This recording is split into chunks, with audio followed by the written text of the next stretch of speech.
ममता बनर्जी को, अभिषेक बनर्जी को इतना पावर नहीं देना था, अपना पावर हाथ में रख के अभिषेक को साथ में लेके चलना था। अभिषेक और ममता बनर्जी दोनों मिलके अगर चलाते, अच्छा से पार्टी चलते। अगर उसको इतना पावर दे दिया, उसका गलती, और उसने काई पैक को इतना पावर दिया, वो भी गलती। ममता बनर्जी जैसे लीडर है, इतना लड़ लड़ के एक पार्टी बनाया, जितना स्ट्रगल, इतना तक, और जिस स्ट्रगल के वजह से लोग उनको सपोर्ट किया, अभी तक कर रहे, तो उसके साथ वो, उसका ये क्या हो रहा है, उसका दिमाग नहीं चल रहे थे। कोई पार्टी जिंदगी भर नहीं चलते, सब, हर पार्टी जीतते हारते हैं, फिर से आते, फिर से नहीं आते।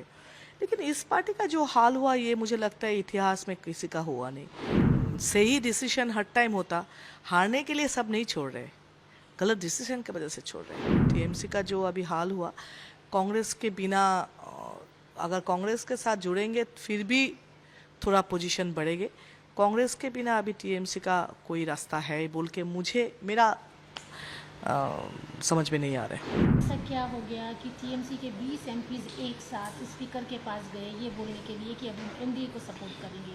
टीएमसी में क्या ऐसी प्रॉब्लम दिख गई? देखो, अगर 2 एमपी जाते तो मैं बोलती हूँ जो उसका प्रॉब्लम था, 3 एमपी जाते तो बोलते उसका प्रॉब्लम था। जब 20 आ गया, इतना ज़्यादा आ गया, तो मतलब उसी में कोई, अगर आप कभी किसके साथ लड़ोगे तो लगेगा कि उसके साथ उसका गलती है। जब आपके साथ एक का झगड़ा होगा तो उसका गलती, दूसरे का, जब 10 के साथ आपका झगड़ा होगा तो आपका भी गलती है, आपका ही गलती है। तो ऐसे ही यहाँ पे भी 20 एमपी जब गए हैं, तो इतना लोगों का, इतना एमपीज का इतना प्रॉब्लम था, जो कभी रिकॉग्नाइज किया नहीं, जो कभी एड्रेस किया ही नहीं पार्टी ने, तो वही उसका ही रिजल्ट ये आया। ऐसा जैसे और भी लोग जो रेबल टाइप के हो गए हैं या फिर अपनी बातें खुलकर बोल रहे हैं, यही बोला जा रहा है कि गलती हम में नहीं है, बल्कि पार्टी की तरफ से अगर अभिषेक सुन लेते, ममता सुन लेती, हमारी बातों को सुना जाता, इवन थ्रेट कल्चर था वहाँ पे जिसकी वजह से 1 to 1 नहीं हो पाता था। क्या वाकई आपके भी साथ ऐसा हुआ? क्योंकि आप तो 4th टाइम एमपी रह चुके हैं। हाँ, लेकिन ये सच है, ऐसा होता था, लेकिन मेरे साथ अभिषेक का कनेक्शन था, क्योंकि मैं डिप्टी लीडर थी, इसलिए मेरे साथ कनेक्शन होता था। मैं ये नहीं बोलूँगी अभिषेक के साथ बात नहीं हो पाते थे, ये नहीं है, बात हो सकते थे, लेकिन ये भी सच है, सबका नहीं हो पाते थे। और दीदी ने मुझे लगता है लास्ट बहुत दिन से किसी के साथ बात करना छोड़ ही दिया, या कोई प्रॉब्लम सॉल्व करना छोड़ ही दिए थे। अगर दीदी की बात की जाए तो आपकी उनकी आखिरी बात कब हुई थी कि बहुत अच्छे से आपने डेवलपमेंट वर्क, अपने कंस्टिट्यूंसी, अपने असेंबली के बारे में, सबके बारे में बात किया है? देखो, ऐसे कॉन्स्टिट्यूंसी के बातें करने से सब में ना होता था, जो ये करना है, नहीं अभी नहीं, अभी नहीं, ऐसा होता था।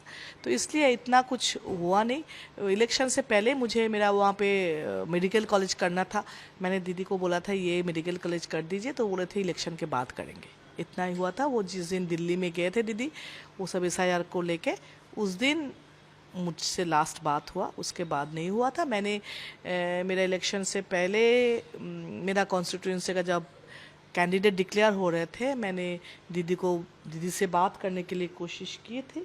मैंने बोला था मुझे बात करनी है, तो दीदी का ऑफिस से मेरे पास फ़ोन आया था, क्या बात करनी है, क्या सब्जेक्ट सुनना था। तो मुझे वो लगा जो अगर ऑफिसर को मुझे सब्जेक्ट बता के दीदी से मिलना है, पर्सनली भी और पॉलिटिकली भी, 4 टर्म के एमपी अगर वो अपना एरिया का कोई बात करना चाहते तो ऑफिसर को नहीं बोलना है क्या बात करेंगे। अगर मेरे साथ उनके जितना रिश्ता है उसमें अगर मैं मेरा पर्सनल बात भी करने जाऊँ, मेरे ऑफिसर से बोल के ये सब्जेक्ट अप्रूव करके ले आओ, उसमें मैं राज़ी नहीं थी, अभी भी नहीं हूँ। ये जो हार हुई, बहुत बड़ी हार थी, किसी ने नहीं सोचा था कि टीएमसी हारेगी, वो भी इतनी इतनी बुरी तरह तरह। से। बावजूद इसके ममता बनर्जी हो या फिर अभिषेक हो, उन्होंने अभी तक माना ही नहीं है कि वो हार गए हैं। वोट चोरी, वोट लूट, XYZ जो होता है वो अभी भी बोले जा रहे हैं। आपको लगता है हार मानना चाहिए था? हाँ, रीज़न जो भी है उसके लिए आप जहाँ पे जाओ, लेकिन जितने लोग अगेंस्ट में वोट दिए हैं, चलो हो सकते जैसे पार्टी बोल रहे 100 ये इसमें प्रॉब्लम हुआ था, हाँ, तो वो मुझे पता नहीं, लेकिन हो सकता अगर मान भी ले हुआ, लेकिन इतने लोग वोट अगेंस्ट में क्यों दिया, उसको भी होना चाहिए। इतने लोग तृणमूल को चोर क्यों बोल रहे, ये भी तो एनालिसिस करना था, इतना करप्शन क्यों आए, जो करप्शन देखकर भी क्यों नहीं देखा, अनदेखा क्यों किया इतने साल से, जब से होने लगे तब से क्यों नहीं किया। गलती किसकी मान रही है, ममता बनर्जी, अभिषेक बनर्जी या आईपैक? आईपैक तो एक स्टाफ है, आईपैक तो स्टाफ है। अगर मेरा स्टाफ कुछ गलती करे तो गलती तो मेरे ऊपर आएगा, जो मैंने उसको मुझे स्टाफ रखा मैंने, तो उसका तो गलती, अगर कोई गलती आ जाए तो लोग तो उसको नहीं बोलेंगे। आईपैक का भी एक नाम बताया, किसी का नाम बताए जिसका गलती बोलोगे नहीं। लेकिन आप ममता बनर्जी का नाम जानते हो, अभिषेक बनर्जी का नाम जानते हो, तो रिस्पॉन्सिबिलिटी उनको ही लेना है, क्योंकि उसने ही लिया था। लेकिन मुझे लगता है अभिषेक बनर्जी का ये डिसीजन आईपैक उनको मतलब उनको मिसगाइड किया, और आईपैक को इतना पावरफुल नहीं करना चाहिए था। अभिषेक बनर्जी को भी इतना पावरफुल, ममता बनर्जी को, अभिषेक बनर्जी को इतना पावर नहीं देना था। अपना पावर हाथ में रख के अभिषेक को साथ में लेके चलना था। अभिषेक और ममता बनर्जी दोनों मिलके अगर चलाते अच्छा से पार्टी चलते। अगर उसको इतना पावर दे दिया, उसका गलती, और उसने आईपैक को इतना पावर दिया, वो भी गलत था। ममता बनर्जी जैसी पावरफुल लेडी, मतलब पूरे इंडिया में माना जाता है कि ममता बनर्जी जैसी नेत्री शायद बिल्कुल नहीं वो है। इस तरह का काम कर रही है। वही तो टाइम खराब होने से जो होता है। अगर आप फेथ मानोगे, मैं मानती हूँ, मुझे लगता है वही है। नहीं तो ममता बनर्जी जैसे लीडर है, इतना लड़ के एक पार्टी बनाया, जितना स्ट्रगल इतना तक, जिस स्ट्रगल के वजह से लोग उनको सपोर्ट किया अभी तक कर रहे, तो उसके साथ वो उसका ये क्या हो रहा है उसका दिमाग नहीं चल रहे थे। मेंटल ब्लॉकेज कहाँ पे हो गया था, क्यों उसको अभिषेक को नहीं समझा पाए, जो अभिषेक ये लाइफस्टाइल मत करो ये, क्योंकि उसको पता है पब्लिक पाल्स हो जानते, वो पब्लिक को नहीं पहचान पाए, ये तो उनका ही गलती है। आपने कहा अभिषेक की लाइफस्टाइल को नहीं हाँ देख पाई। हाँ बिल्कुल, अभिषेक का जो लाइफस्टाइल है वो लोगों का पसंद नहीं है। अभिषेक क्या डिसीजन लिया वो तो गलत हो सकते, वो सही हो सकते, उसका डिसीजन सही भी हुआ। वो इंटेलिजेंट है, मैं ये भी मानती हूँ, इंटेलिजेंट है, वो यंग है, वो अगर पॉजिटिवली पॉलिटिक्स करते तो बहुत आगे जाने का चांसेस थे। उसका लैंग्वेज भी बहुत कंट्रोल में है, डिसेंसी भी है, लेकिन टाइम भी है, और मुझे पता नहीं क्या क्या कर लिया। अभी अगर आप लोगों की बात करें, आप लोग अलग हुए, इसे क्या हम बोलेंगे, टीएमसी, न्यू टीएमसी? वो ऐसा कुछ नहीं है, हम लोग अलग से ब्लॉक करके बैठेंगे। हम लोग ये सिंबॉलिक प्रोटेस्ट है जो हम लोग इनके इस पार्टी के साथ है ही नहीं, हम लोग अलग हैं बस। आज सुष्मिता देव ने भी राज्यसभा के सीट से कूद कर दिया, मेंबरशिप भी छोड़ दिया। इसके पहले सुखेंदु दा ने छोड़ दिया। ये जो छोड़ने का सिलसिला आ रहा है, इसे कैसे देख रहे हैं? क्या हार के बाद में ममता बनर्जी ने आप लोगों से बात नहीं की थी, या? देखो, कोई पार्टी जिंदगी भर नहीं चलते, सब हर पार्टी जीतते हारते हैं, फिर से आते फिर से नहीं आते। लेकिन इस पार्टी का जो हाल हुआ, ये मुझे लगता है इतिहास में किसी का हुआ नहीं। तो इतना क्यों हुआ? एक अगर पूरी शताब्दी राय गद्दार है, चलो एक तो गद्दार है, इतने लोग गद्दार, इतने लोग सेम बात बोल रहे, इतने लोग, कोई तो किसी का रिलेटिव है नहीं, कोई किसी का बाप नहीं है, कोई किसी का बहन नहीं है, फिर भी एक बात कैसे बोल रहे? तो जहाँ पे प्रॉब्लम है उनका तो प्रॉब्लम है ही, और ये प्रॉब्लम सब ने बोल रहे हैं अभी, तो सब इसलिए छोड़ रहे।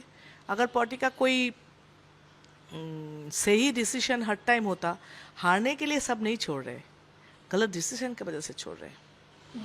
दीदी दिल्ली में ही थी जब आप लोग 20 एक साथ गए, और उस समय क्या दीदी ने किसी से बात करने की कोशिश नहीं की ओवर फोन, कि ये क्या कर रहे हो, मुझसे आके बात करो?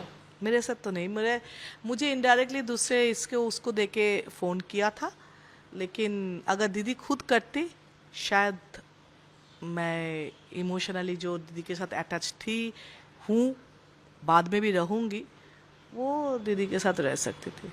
आपको क्या लगता है, ये टीएमसी पार्टी आगे भी कंटिन्यू रहेगी या क्या होगा उसका? मुझे पता नहीं, मुझे कोई फ्यूचर दिख नहीं रहा है अभी, पता नहीं फ्यूचर क्या बोलेंगे। इस तरह का भी सुनने में आ रहा है कि शायद कांग्रेस के साथ मर्ज हो जाए, ऐसा सुनने में आ रहा है, नॉट कंफर्म। आपको लगता पता नहीं, हो सकता है, क्योंकि कांग्रेस के बिना अभी तो कोई काम चलेगा नहीं। टीएमसी का जो अभी हाल हुआ, कांग्रेस के बिना अगर कांग्रेस के साथ जुड़ेंगे फिर भी थोड़ा पोजीशन बढ़ेंगे। कांग्रेस के बिना अभी टीएमसी का कोई रास्ता है बोल के मुझे मेरा समझ में नहीं आ रहा है। कल्याण बनर्जी टीएमसी की तरफ से काफ़ी कुछ बोल रहे हैं, कापलीदी के लिए भी बोला, आपके लिए भी बोला, आप क्या बोलेंगे उनके लिए?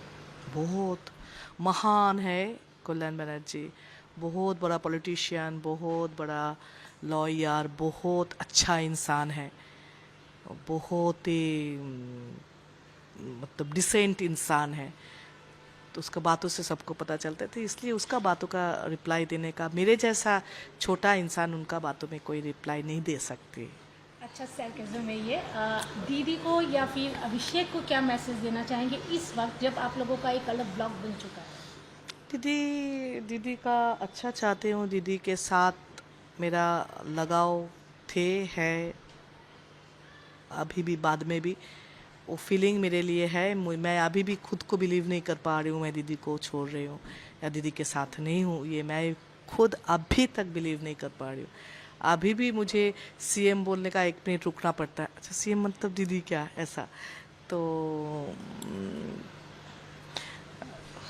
क्या बोलूँ। सीएम का जिक्र किया तो अभी हाँ तो वही तो मैं पूछती हूँ कौन सा सीएम, मतलब ऐसा एक सीएम बोलने में भी मुझे खराब लगते है, इतना मैं अटैच हूँ। लेकिन दीदी का बहुत सारे डिसीजन गलत है, इसलिए अगले दीदी दल को बचाए या दल के साथ जो लोग दल के साथ जुड़े हुए हैं, जो लोग जिंदगी दे दिया दल के लिए, उसको बचाए, इतना ही बोल सकती हूँ। सीएम की ये बात करते हैं जो अभी के हमारे सीएम हैं शुभेंदु अधिकारी, उनके परफॉर्मेंस को लेकर क्या बोलेंगे? अच्छा है, स्टार्टिंग तो अच्छा किया है। जो बात इलेक्शन से पहले किया वो तो स्टार्ट किया है। बस लेडीज़ का फ्री किया, अन्नपूर्णा ये भी स्टार्ट किया, ये सब कर रहे हैं। तो फिर स्टार्टिंग अच्छा किया, मीन्स एक्सपेक्ट कर रहे हो करेंगे, नहीं तो तृणमूल जैसे ही हाल होगा। तृणमूल का कमिटमेंट, तृणमूल का एक्सपेक्टेशन फुलफिल नहीं हुआ बोल के लोग उनको चुना है, तो फिर उनको भी ये फुलफिल करना है। दी लास्ट क्वेश्चन, आपके ब्लॉक में अभी और कितने लोग आने वाले हैं? पता नहीं अभी, कोई बात नहीं है। नहीं मुझे पता नहीं, आ सकते हैं।